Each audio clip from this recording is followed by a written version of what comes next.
Hey guys, this is Woods. If you feel awkward about using your focus when you have to press and hold the right bumper and then use your A, Y, B, X for controlling your runes, if you feel awkward just like me, then I'm going to show you a way to actually switch it. This is only going to work for Elite Series type of controller. So if you have the Xbox Elite Series type of controller, then you can just do it. But if you have a regular controller, that's not going to work. I apologize for that. But if you have any of those types of controller, whether it's a PlayStation controller, as long as you have access to remap the controller, then you are good to go.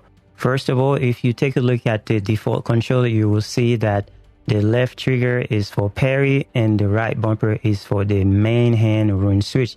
This means you have to press and hold the right bumper and then use the A, Y, B to actually use the runes. That's kind of awkward in my opinion. So what I do, I switch it to where I use the left trigger as the right bumper and the right bumper as the left trigger. What that does, it allows me the ability to use my left trigger to pull out the rune. So for instance, let me show you what I mean.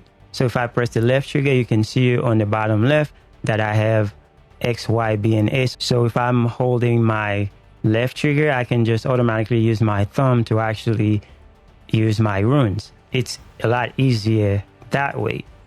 But with the default settings, you have to hold the right bumper and then trying to finagling with your thumb, and you can use the wrong button. So I feel like that was kind of awkward. So that's why I switched it that way. And ever since then, I've been having a better time using my runes a lot easier.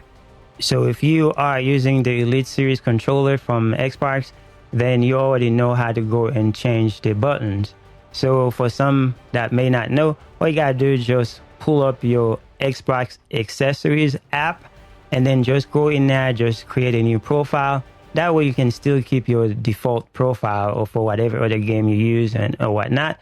And then just switch the left trigger for right bumper and the right bumper for left trigger. So what that does, it makes things a lot easier, like I was saying.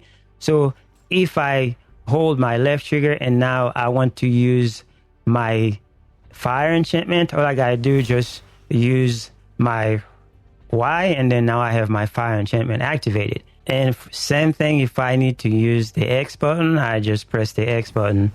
As long as you have focus, and you can do your rune effect, and it is a lot easier that way. Now, if you're worried about, the pairing, I'm not worried about pairing, so that's the reason why I switch it. But if you're someone that worries about pairing, then you may not want to use this setup. But another purpose of the left trigger on the default setting is that you can use it to zoom out of the map. Like for instance, if I press on the map and if you press the left trigger on the default settings, then it would zoom out. But the fact that you switch it to the right bumper, now all you got to do, just use your right bumper and then you can still zoom out. And then all the other controls is not messed up for no reason at all. You're still going to be able to use the controller the way you want to. Just like you saw in the gameplay, if I have to use my runes, it's a lot easier and a lot faster. And you can just go ahead and dominate. Anyway, I hope this helps. Thanks for watching. I will see you guys in the next one.